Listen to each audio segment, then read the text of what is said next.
Hey guys, welcome to the channel. As you see in the thumbnail, what if Issei becomes a Unholy Dragon Part 2. Before I start, please do support for more awesome content and subscribe my channel and like this video and also share this video with your friends. I have created my other videos playlist, there you can watch my all videos easily, check out as well. Let's start this video. Issei slurred, offering as friendly a wave as he possibly could.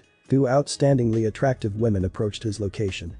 Kuo Academy's two great ladies, Ria's Gremory and Akeno Himejima, certainly did not disappoint, and they were every bit as beautiful and regal as his classmates claimed they were. Following closely behind them was Yudo Kiba, a handsome, almost effeminate-looking boy with sandy blonde hair. Somewhere off in the distance, Issei detected the presence of another devil. Issei blinked. It wasn't just the presence of a devil. There was something else mixed into it, something inhuman. Something too familiar for his own liking. Another Dre grumbled happily. If she was anything like that other ONE, shut up. Shut up right now. That's not something I want to remember right now. He sneaked a peek at Trainer. Although she was in her normal schoolgirl form, it wasn't difficult to detect the aura of a fallen angel. The oh shit expression she had on her face reflected the fact that she understood just exactly how much she'd screwed up. She, a fallen angel, had just casually walked into a den of devils. On the other hand, Asuya was completely oblivious to the strained atmosphere, offering Rias and her company a broad smile. "Hello, Issei," Rias greeted him warmly. "And who is this?" Akeno smiled darkly. "Some prey to play with, Issei cleared his throat. Akeno's tone of voice was scary in the sense that he was frightened for whatever innocence he had left. Well, no. This is Asuya Argento, and none with a pretty special gift. I'm sure you've noticed it already. And this is Yuma, a girl that I went on a date with once." His trained eyes noticed the slight glare Akeno Himejima sent Rainer. However, they completely missed a furious blush that spread over the fallen angel's face. "She's an idiot, so please forgive her on my behalf." Issei bowed. "As long as she never shows her presence here again, I think I can allow her to leave unscathed." "Our schools don't mix well," Rias offered, amused at Issei's actions. "Alright. That's your cue, Yuma." With those words, Issei grabbed her shoulders and gently sort of shoved her out the school gates. Rainer ended up almost smacking her face against a house on the opposite side of the street. Issei turned around and laughed awkwardly before explaining himself. "Well, she's really light, you know. Pushed her a bit too hard. Anyways," he pointed at Asuya. "Could you guys or Sona take good care of her? The papers for her transfer into Kuo should already have been taken care of. She may look like she's affiliated with the church, but she's been labeled as a witch and excommunicated. Do what you want with that information." Rias nodded before turning to Asuya, letting loose a string of fluent Italian. Asuya's eyes widened in surprise, and an innocent smile split her cheeks. They held an animated conversation that Issei didn't bother asking Drake to translate. Well, this was a nice encounter. As Issei began to take his leave, Asuya grabbed his arm sleeve. "Don't thank me," Issei thought, suppressing a frown. "I have no idea what I just got you into." Issei bit into the sandwich Ophis made him, mulling over recent events. For the past few days, Issei was approached endlessly by the members of the Occult Research Club. What he managed to glean from the periodic attacks on his privacy was that, against all odds, the Gremory faction managed to recruit Asuya into their ranks. While she wasn't exactly a devil yet, she was gradually growing closer and closer to the members of the club. It would only be a matter of time before she joined Ria's peerage. At school, she was widely loved. Who could hate her? Issei wondered idly to himself. Asuya was kind to a fault and possessed a magnetic personality. Through some clever manipulation on Sona's behalf, Asuya was placed in Issei's class, and they developed a bit of a strange relationship. In normal situations, Asuya was able to speak Japanese through the use of magical power, probably provided by her sacred gear, but when she was alone with Issei, he took the time to teach her Japanese. She understood very little about the culture, so Issei sought to rectify that. Issei couldn't explain to himself or come up with a particular reason regarding why he treated Asuya with such gentleness or kindness. Maybe it was just the person that Asuya reminded him of, the blonde hair, unfailingly kind attitude, all of these traits were especially compelling and enticing to him. "Senpai is pretty reliable," a quiet voice murmured. Issei looked up to the source of the sound. A small petite girl with white hair. She was resting on a tree branch like a cat and silently hopped down to take a seat next to him on the bench. "I guess I can't even eat my lunch in peace," Issei lamented. "Kaneko, I've already said multiple times that I'm not joining." "This isn't about that," she interjected. "I've been observing Senpai for the past few days. You help Asuya often, even if you serve to gain nothing from it." "Oh? My, Issei grinned, is this turning into a love confession?" Much to his disappointment, Kaneko's face remained impassive. "No. I just wanted to ask you a question." "Shoot away." Issei could already guess what she wanted to ask, and he had a somewhat decent answer prepared for it. If she asked how Issei came to know about Asuya, then he could just, "Senpai, what are you?" "A human," Issei answered with reflex. To give Kaneko some credit, her question did surprise him. For some reason, the devil had taken some sort of personal curiosity towards him. Kaneko shook her head. "That's a lie." Issei regarded her seriously, and the devil met his gaze evenly. She explained, "Senpai, the aura that you have is that of a human's. But you're Kai." "Kaneko, if you're reading my Kai, then I think the real question here is, what are you?" The boy tilted his head slightly. The girl remained silent for a while, lightly chewing her lip. She was adorable, Issei admitted, but not nearly as adorable as Ophis was. Riaz is dancing around the topic, but I think that it'd be better to just be straightforward. The members of the Occult Research Club are all devils, like the ones from the Bible. "I know." Kaneko blinked. Issei couldn't tell whether or not she was shocked at all. The girl kept her emotions behind a stone mask. Issei didn't know Kaneko well enough to read her expressions' minute changes like he could read Ophis's. "Then I guess this will be easier. Riaz Gremory would like to recruit you into her peerage. That is why we have been pestering you for the past few days to join our club." "I see." This wasn't news or surprising to Issei. After all, Riaz had already made her bid to recruit him when she had a familiar or something hand him that flyer while he was on his way to meet Trainer. Kaneko's method of straightforwardly asking him was refreshing compared to the coy games Riaz tried playing with him. "Unfortunately, I must decline. I know the idea of serving another person doesn't sound good," the school mascot said earnestly, "but it's a lot of fun. Riaz is a kind and caring. I'm sure that she's a great master." "It's nothing about that," Issei assured her. "But you should know why I can't be converted into a devil if you understand my Kai. I can't see your Kai. That is why I believe that you're not a normal human. They are not capable of disguising their life force." Issei looked at her. Then, Kaneko saw a visible change. A particularly savage smile appeared on his face, twisting his entire expression. The girl felt shivers go down her spine. "I'm not disguising my Kai. I just don't have any." "That's not." Kaneko swallowed, feeling the words die in her throat.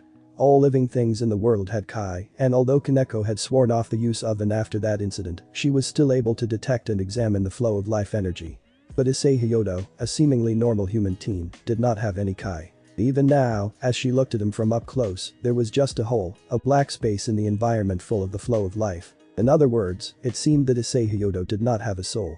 It was as if life just ended within him. "Looks like you understand why I can't become a devil," Issei said. "Not that I would have become one in the first place. On a physical level, I don't think it's possible." Karenko just nodded. The boy continued. "But there are certainly a few things you can report to Riaz. I know that this is a school full of devils. As long as they don't get in my way, I think a friendly relationship can be maintained." Her wide golden eyes stared up at him. Issei couldn't help but pat her on the head. One day, the constant barrages to recruit him into their club stopped. Although the days were a lot more peaceful, Issei couldn't help but be curious about the reason for the sudden stop.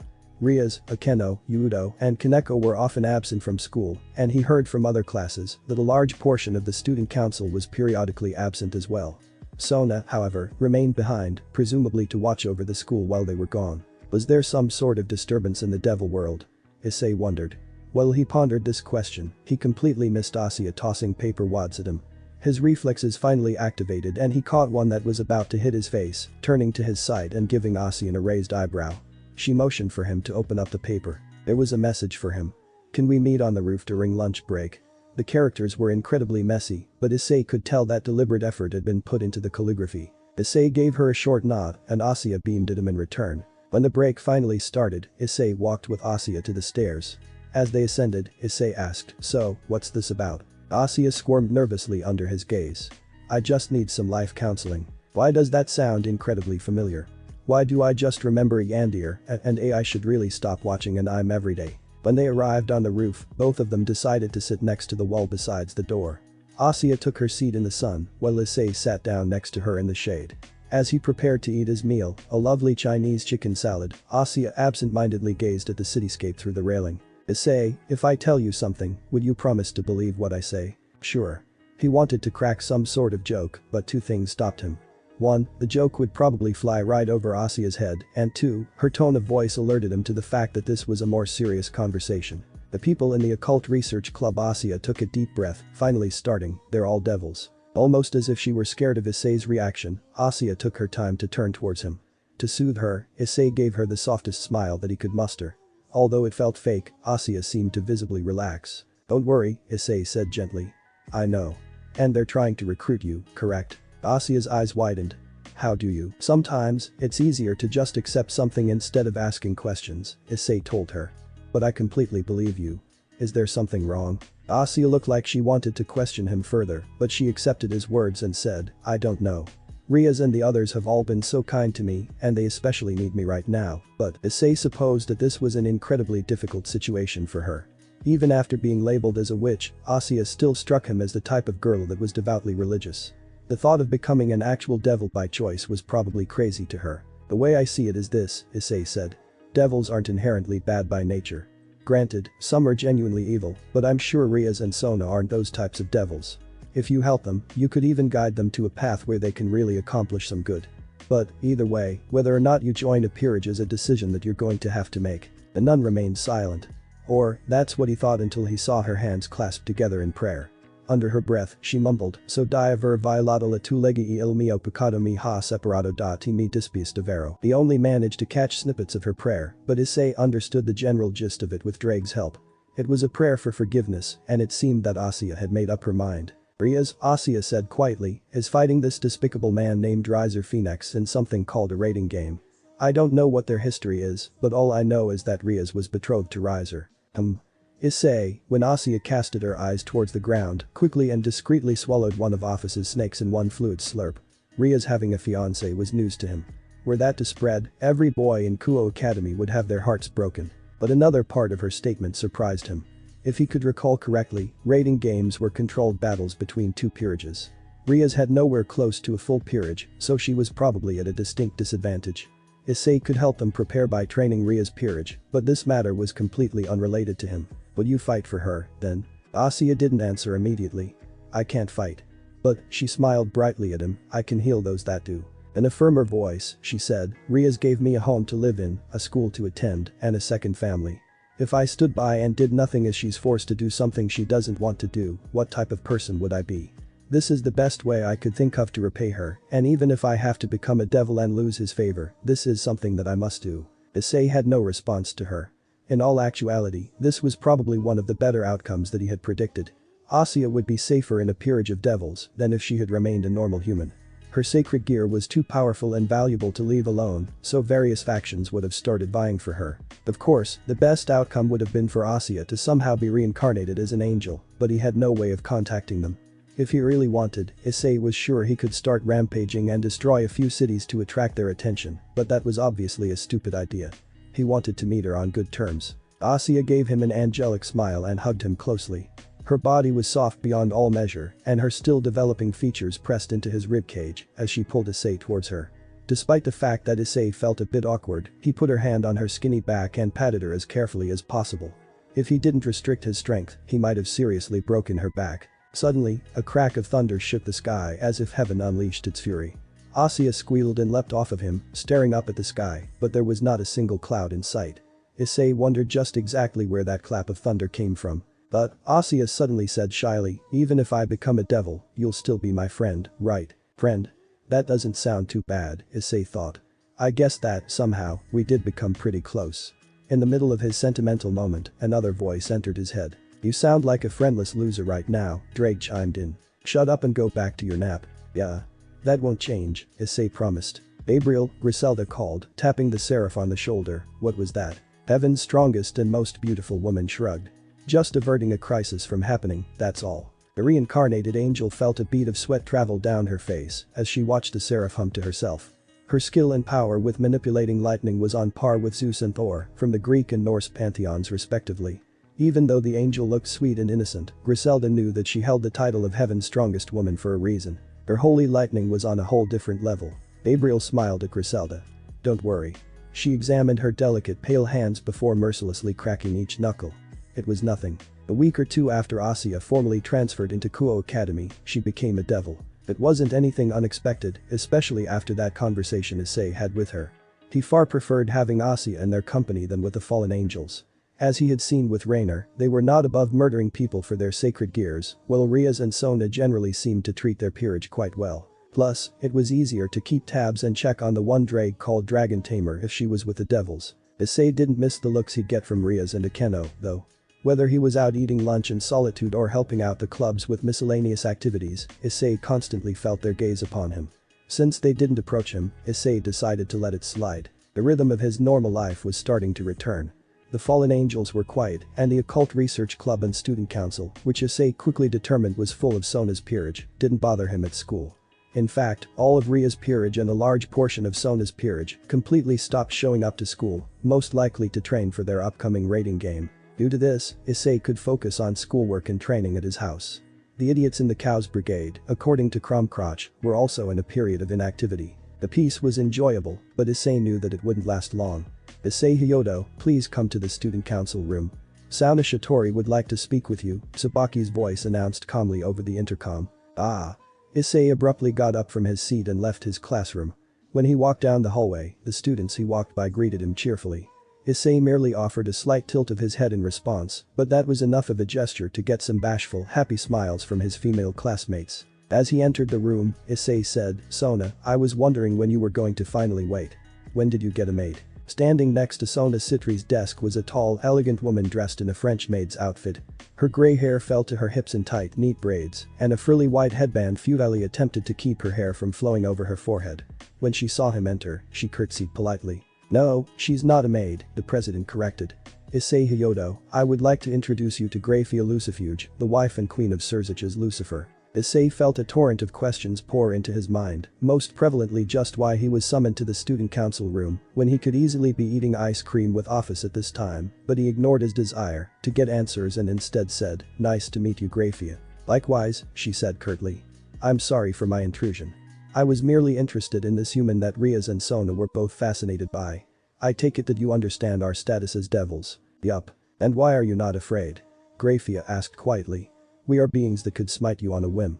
As if testing him, Graphia flared a bit of her demonic energy, creating a shockwave of force that cracked the glass in the windows and ceiling lights. A visible black and red aura formed around her body as she extended her wings, gathering orbs of raw demonic energy in her palms. Well, Issei guessed that Graphia was holding back a huge portion of her power. If she was truly a Lucifuge, Graphia should have immense demonic power. The Lucifuge Issei knew in Klepeth often flaunted his excessive power, and he probably had powers on par with a Satan. Perhaps Euclid Lucifuge and Graphia Lucifuge were related, but Issei was not about to ask the older devil to clarify on her relationship with a member of the Cows Brigade. Issei had to give it to Graphia. She was strong and she had control. But if a mere devil could make him cower, what type of dragon would Issei be? The origin of Graphia's demonstration of power was the demonic energy within her. It was like a waterfall that originated from a stream. Cut off the stream, and the waterfall disappears. All Issei had to do was carefully draw some power from the third seal and snap his fingers. The unrelenting aura instantly vaporized into thin air. Whatever demonic energy Graphia was gathering disappeared along with it. The queen's eyes widened, and the color in her cheeks disappeared as she staggered backwards before Issei snapped his fingers again, and the rush of demonic energy flowed back into her body. What just happened? Sona asked, warily eyeing Issei. Graphia's hand tightly gripped the side of the table, as if she was helping herself stay balanced. Her breathing was a bit labored and deeper than it was moments before, but besides that, her face betrayed no other exterior emotion. It reminded him a lot of Kaneko, actually. Issei grinned. He stated simply, I am not afraid because there is nothing to be afraid about. The queen's gaze was wary for good reason. For the first time in probably a very long time, she was completely outclassed by an opponent. Issei could hardly imagine the panic going through her mind when he effectively shut off the demonic energy in her, downgrading her from a devil to the level of a mere human. If it is you, I think Sona's plan might work, she allowed. Oh? Issei turned towards the slightly shaken devil. Sona, putting me in plans I'm not aware of already? Sona regained her composure quickly and replied, well, if I recall, you owed me a favor. Did I? And when? If you help me out like this, I might help you out in the future, Sona recited perfectly. You said that after I defeated you in chess. Issei scoffed. I let you win that game. That's what losers say as an excuse, Sona said, amused. Also, you haven't approached me for a rematch. I assumed that that would be the final result. We're rematching sometime soon, Issei declared, but then he decided to get back on topic. But I did offer to help you out. At least tell me what the plan is. Sona turned towards Graphia. On cue, she said, we wish for you to break up Ria's engagement with Riser. Man, this Riser guy must be a complete asshole, Issei sighed. Nobody wants her to marry him, so why is it still a thing? It was an agreement made by the patriarchs of the Gremory and Phoenix House, Graphia answered. However, Surziches would rather the woman pull out a sticky note and read tonelessly, chop his right foot off and eat it raw, than let his adorable little sister get married to that misogynistic acid. Issei was speechless for a moment. Did you write that down? Is that a direct quote? Are you not concerned as his wife? It was safe to say that Surziches Lucifer, the head honcho of the devils, was extremely blatant. The first thing I learned to accept was his unusual infatuation with his little sister, Gabriel said, almost perfectly reading Issei's mind. Sona here has told me that you seem to enjoy gathering favors. If you do manage to break up the engagement, Surziches would owe you a huge one. Issei mulled it over for a bit. Well, there's a big problem here. If her fate is going to be decided by a rating game, I'd have to be in her peerage to be able to make any worthwhile contributions, but becoming a devil is far from my agenda. Also, I don't think I could help train any of them, since I have no idea how demonic energy works. Well, that was a lie. Issei knew very well how the different types of powers in the world worked. From sacred gear users, to magicians, to demons and angels, to the different martial arts, to gods, to dragons, and everything in between, Issei had at least a basic understanding of how the techniques worked and where they got their energy from. The plan does not involve you becoming a devil or training them, Sona cleared up. She shared a quick glance with Gabriel. It involves you becoming a wedding crasher, though. Wedding crasher? Go on. Ria's peerage is going to lose the rating game, Gabriel said. Issei winced a bit at the sheer bluntness with which she spoke. Either from a difference in skill or due to a difference in numbers, it is a foregone conclusion. This is just a valiant but futile attempt. When her peerage is defeated, the wedding ceremony will be held 2 days after. This is where you come in, Sona continued. Surziches and Gabriel can arrange a challenge beforehand for Rias. Enter Riser Phoenix, a pure-blood devil, and Issei Hyodo, the self-proclaimed human. Without any reason to decline the battle and this being an excellent chance to show off his powers even further, Riser would definitely accept the challenge. Wait. What is wrong with devil society? Issei asked. Are female devils supposed to be treated like objects or something? Does Rias have no say in this? Gabriel shook her head. Devils only respect and listen to strength. That is why Riser, being the stronger of the two, will get his way, and theoretically speaking, the political consequences that would occur if Surziches were to interfere would be far too great. We'd lose even more devils to our enemies. Our main hope is for you to defeat Riser in a 1 versus 1 battle. Seeing Issei's doubtful expression, Gabriel added, Sona recommended you for the job. No sane devil would outright fight a pure-blooded descendant of the Phoenix clan, and obviously we aren't going to ask any angels for help. But you, Sona, said that you had power. We don't know how much, but we have no other options. If I were to defeat Riser, Issei clarified, will there be any consequences for me? Will the devils despise me? It depends on how you do it. If you defeated him through trickery, you will probably be despised. Gabriel said. A twisted grin began to make its appearance on Issei's face as he began to understand Gabriel's intentions. But devils respect strength. So if I put on a show of force, Gabriel nodded.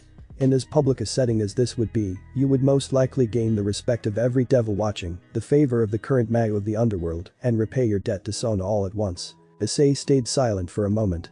Wow. He let loose a whistle. You and Sona really know how to make a convincing case. One part of Gabriel's argument particularly appealed to Issei. If he gained the favor of the current mago of the underworld, perhaps contact with the angel faction could be established with more ease. But there's just one last thing I'd like to ask. He turned toward Sona. Why are you asking me to do this? With all of the possible favors you could have asked, why would you ask me to help someone else? A brief pause settled in the room. Gabriel also seemed to be curious about the answer to Issei's question. After a while of deliberation, Sona finally said, Rias has been my friend for a long time. Ever since she was small, she's dreamed of marrying someone of her own choice, someone that she genuinely loves. It's a stupid dream, but it's her dream nonetheless, and it's my duty as her friend to defend that. Then, she said something that resonated deeply within Issei. Those that have power ought to help those that don't. Issei blinked. He wasn't sure if she was taking a potshot at him, but it was certainly applicable regardless. At this moment, Issei decided on his course of action. Before he did anything, he'd have to tell Ophis about it, and if she vetoed it, the entire plan would fall to shambles. However, Issei understood Ophis well enough to know that she'd let him fight Riser. Even Crom Cruach, who was secretly a hopeless romantic, might encourage him even further to fight for a pure maiden's heart. As for Drake, perhaps in the fiery pit of hell, a fitting stage for the Red Dragon Emperor's rise would finally appear. Ravel Phoenix stumbled around the dining hall, trying desperately to find someone that she knew. She still walked with a slight limp since Ria's rook managed to snap her leg with a solid blow, but the Phoenix tears were able to heal the damage quickly. However, a phantom pain still lingered for a bit and the muscles were incredibly sore, so the blonde devil tried putting as little weight on it as possible. Her brother was standing with his prize, the beautiful Ria's gremmery. Her gaze was downcast, but Riser didn't care at all. All he knew was that Ria's gremmery, little sister of the Mau, was about to become his wife. She put up a pretty decent fight, but Riser had quantity over Ria's quality. When Riser took her bishop Asia, Ravel later learned hostage and threatened to torture her. Ria's was forced to resign and forfeit the game. Ravel didn't agree with her brother's actions, but she didn't really dare to stand up against him. For her entire life, Riser was always there and Ravel in his shadow. As she neared their conversation, Ravel managed to get a better look at Ria's outfit. Her long red hair perfectly matched with a tight form-fitting red dress. Instead of looking like the teenager she was, Ria's looked like a bombshell supermodel straight out of a magazine. Her peerage stood scattered around her, but Ravel could tell they were pissed. The bishop, poor thing, looked like she was about to break out into tears. "Riser, my son." Ravel's father roared, patting his son roughly on the back. "I'm so proud of you. A drink to the gremmery and the Phoenix house, to my beautiful, sexy daughter-in-law, and to Surzich's." He was drunk. It was very obvious. But Riser declined the drink, instead stating, "Father, I will leave the drinking to after the ceremony. I'd like to be sober for what's about to happen, so I could remember everything." Riaz twitched at his comment, but Riser just pulled her closer, giving her a quick smack on her ass. "Don't worry, we'll produce a worthy, pure-blooded heir soon. A devil with the regeneration of the phoenix and with the power of destruction, imagine that." It had been a while since Ravel had seen her brother smile like that, the carnal, predatory grin of a hunter. After he had pretty much filled out his peerage, Riser had grown complacent and bored of the women in it, but now, Ravel could tell that his thirst and lust had returned in full stride. Ever since he was small, Riser had everything and Ravel was there to witness all of it. He had power, fame, and women. But Ravel didn't like the Riser. She missed the sweet Riser that played with her before he changed, before he started viewing women as objects for pleasure and as trophies. Deep inside, Ravel even hoped that Riaz would have been able to defeat him and humble him, but unfortunately, that didn't happen. Ding ding ding. Ravel turned her eyes towards the top of the staircase, where a handsome man with brilliant crimson hair tapped his fork to a wine glass. Instantly, the entire dining hall became silent in respect to Surzich's Lucifer. "The day is a momentous day," he said clearly. "My dear little sister will be marrying into the House of Phoenix." Applause thundered throughout the room, echoing off of the high ceiling and walls. Ravel couldn't find it within her to clap with such vigor, so she clapped once out of politeness. Out of the corner of her eye, Ravel noticed that no one in Ria's peerage even bothered moving their hands at all. However, Ravel noticed something strange. As Surzich's continued talking, the smile on his face never changed. But something was missing. It wasn't the smile of happiness, that was for sure. His wife and queen, Grafia Lucifuge, stood a few paces away from him, but her eyes never looked at him once. Instead, they were directly watching the giant set of doors that led into the dining hall. Finally, Surzich's said, "Before the ceremony begins, I would like to say one last thing. Should anyone here know of any reason that this couple should not be joined, speak now or forever hold your peace." Riser looked around, as if challenging anyone to speak. The members of Ria's peerage were about to step up and start a commotion, but they were instantly frozen by a single, sharp glance from Ria's. "She knows that they're not a match for Riser," Ravel noticed sadly. The silence sank in. Surzich's smile only grew wider. All right, Riser yelled, "Nobody's saying anything, so let's just get on with." Bang. One of the giant doors was knocked right off of its hinges, flying forward and nearly crushing a few high-class devils, before finally skidding to a stop a couple yards from the doorway. The other door violently struck the wall, attracting the attention of everyone in the room. The shadowy figure stood in the doorway. Its leg was still raised, leading Travel to conclude that the heavy set of doors was just knocked off of its hinges by a single kick. The figure entered the dining hall, allowing the light from chandeliers to rain down upon it. The devils in the hall were so quiet that even from her location, Ravel was able to hear every footstep on the marble floor. There was a strong collection of emotions in the hall, but the most obvious and wide-felt one was complete and absolute surprise. The reason for that was the fact that the being that just walked into the room was a human boy. Although he looked plain at first, Ravel thought that, after observing him for a bit, he was quite handsome. His brown hair was slightly spiky, and despite all of his skin save for his neck and face being covered by a black, white, and red school uniform, it was obvious that he was muscular. Despite his athletic build, there seemed to be nothing else that suggested any modicum of power. Based on his aura, he wasn't a devil, he wasn't an angel, and he wasn't even a hero, just a normal human being. Nevertheless, when Ravel sneaked a glance at Riaz and her peerage, all of them had their mouths wide open. Ria's bishop even had tears flowing down her face. "My name is Issei Hyodo," he declared, "and I object to this marriage." Absolute silence. Nobody in the hall even moved. Wait, what the fuck? Riser shoved Riaz away, walking towards Issei. How did you get in? Guards. Stand down, Surziches motioned, and the devils that were about to apprehend Issei froze. Speak, human Issei Hyodo. Tell us your relationship with my sister, the bride-to-be. Issei blinked. For a moment, Ravel could have sworn that he was completely caught off guard, but her suspicions were erased when he smoothly rolled into his next statement. She's mine. If you think that I'm going to let her get taken by some weak-ass devil, you're joking. His words were so emphatic and convincing that even Riser faltered for a half a second.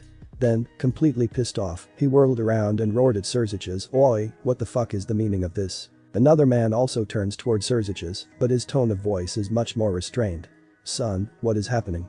Should this human be burnt on the spot?" The maw of the underworld was sporting a full smile at this point, as if he was thoroughly enjoying this. "Father, Riser. I believe that my lovely sister's engagement party should be a flashy one. If there's no fight, how boring would that be?" The fight? Ravel blanched. Did Surziches really want to have the human boy fight Riser? That was just sending someone to their death. The fight, Riser echoed. "Riser," Surziches said sharply, "if you cannot defeat this human, you are not worthy of my sister. Defeat him, and you will have my complete blessing. After all, is this not an excellent way to show us all how strong the third son of the House of Phoenix is?" Surziches' words struck a chord in Razor's heart. "If it's a fight you want," he glared at Issei, "it's a fight you'll get, you little shit." "No." Riaz took a step forward, but she was quickly restrained by Grafia. "Issei, what are you doing?"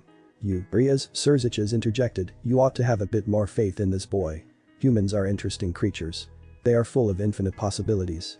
None of you may have noticed, but he's quite talented in masking his aura.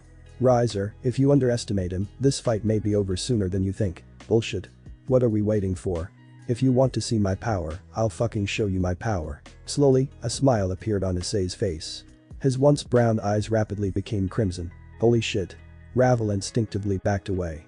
The expression was incredibly similar to her brother's, but there was one key difference. Riser smiled like that when he had a thirst for women or for sex. This smile, on the other hand, was a thirst for blood. "Surziches," Issei called calmly, "once I beat this fool down, I would like for this marriage to be annulled and for the freedom of choice to be granted to Riaz Gremory. Let her pick whoever she wants to marry." The smile on Lucifer's face could not get any wider at this point. "Very well. Should you be victorious, I will allow you to take Riaz back to the surface. May the strongest win." The center of the hall was cleared out. A giant circle was formed in space, and Grafia created a protective barrier in the shape of a dome. Inside, two figures stood facing each other. One was Riser, regarding his opponent with a furious glare, while Issei gazed at him impassively. Suddenly, a giant flame burst out of Riser's back, morphing into a massive pair of wings. "Are you two ready?" Their mutual silence was a good enough answer. Surziches signaled for the battle to begin, and a large group of devils began to slowly pound on drums to indicate the start of the fight. "Are you ready?" Riser taunted, rising into the sky. "I wield the power of the Phoenix. A puny mortal like you is not even worthy of standing on the same stage as me." Before Issei could retort, Riser sent a hellstorm of flames right at the boy. As far as Ravel could tell, no conscious effort was made to dodge the attack at all. Issei just stood there and allowed the jets of flames to completely envelop his body. The force of the attack caused a barrier dome to crack near the base, and Ravel could feel the intense heat from her position. Even if Issei managed to dodge, the raw heat of the fire should have melted his skin off. Ravel bit her lip and turned away, not wanting to witness the gruesome death of a human teen. "Is this your fire?" Issei stood, wreathed in flames. The fire acted like an entity, curling around him like snakes. Even as the fire traveled up his arm, the skin wasn't burnt at all. His entire body was immune to the Phoenix House's famous fire. But the single swipe of his arm, the flames dissipated. At this point, a somewhat panicked expression appeared on Riser's face, and he tried to send another burst of fire at Issei, but this time, the fire stopped mid-path. It condensed into an incredibly dense sphere of pure energy and floated towards Issei, where he plucked it out the sky and put it in his mouth, swallowing it in one gulp and laughing.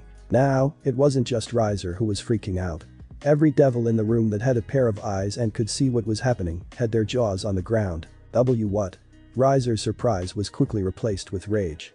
"You dare mock me?" In a burst of flame, Riser was propelled forward with insane speed and attempted to tackle Issei.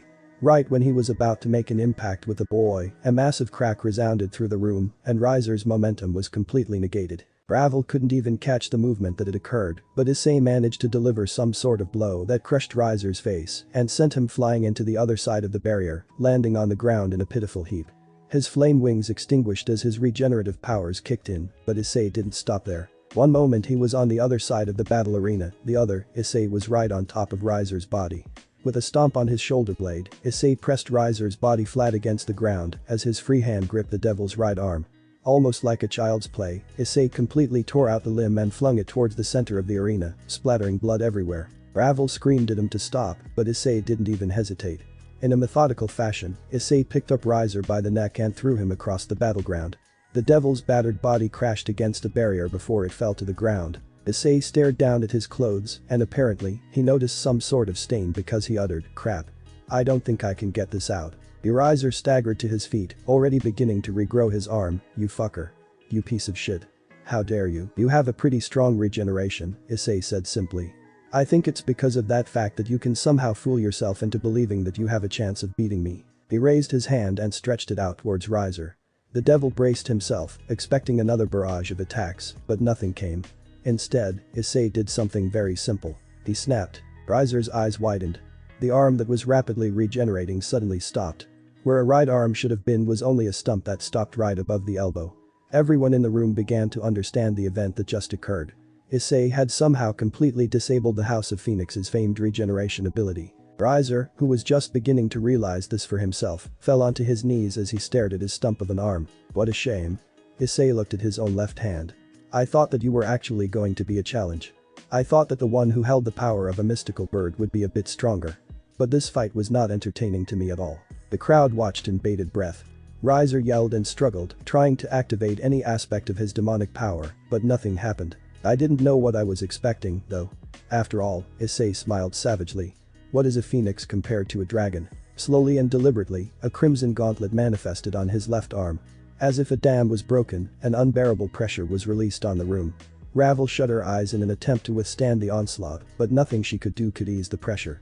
But, out of concern for her brother, Ravel forced her eyes open again. By this point, the rhythmic drumming that accompanied the battle had completely stopped. Then Ravel realized that there was a barrier in between Issei and the crowd.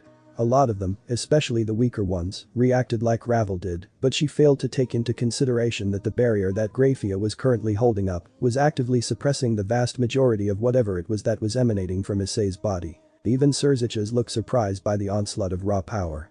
Inside the barrier, her brother felt the true force of Issei's aura. Then, Issei sealed the fight with a single word.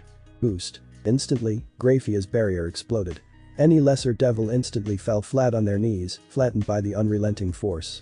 Issei didn't make any effort to hide his aura anymore, freely letting all the pent-up energy flow out of his body as a shockwave, nearly sending Ravel and the other devils flying out of their seats. However, Riser remained rooted to the spot as if he was chained there, and Issei turned his now bright red gaze onto the devil. His throat began to glow red, and Ravel, fearing the worst, flew forward.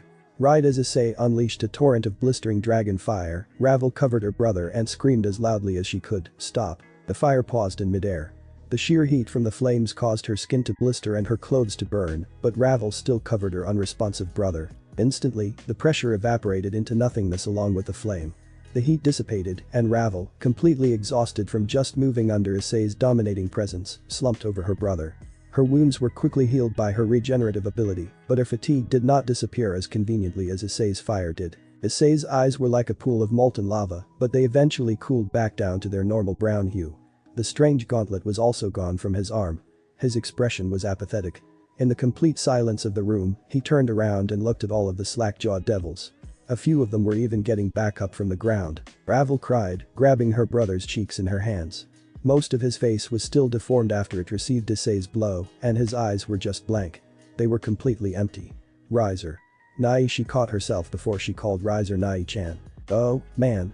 Ravel knew she was close to crying, and she also knew she had the ugliest cry in the world.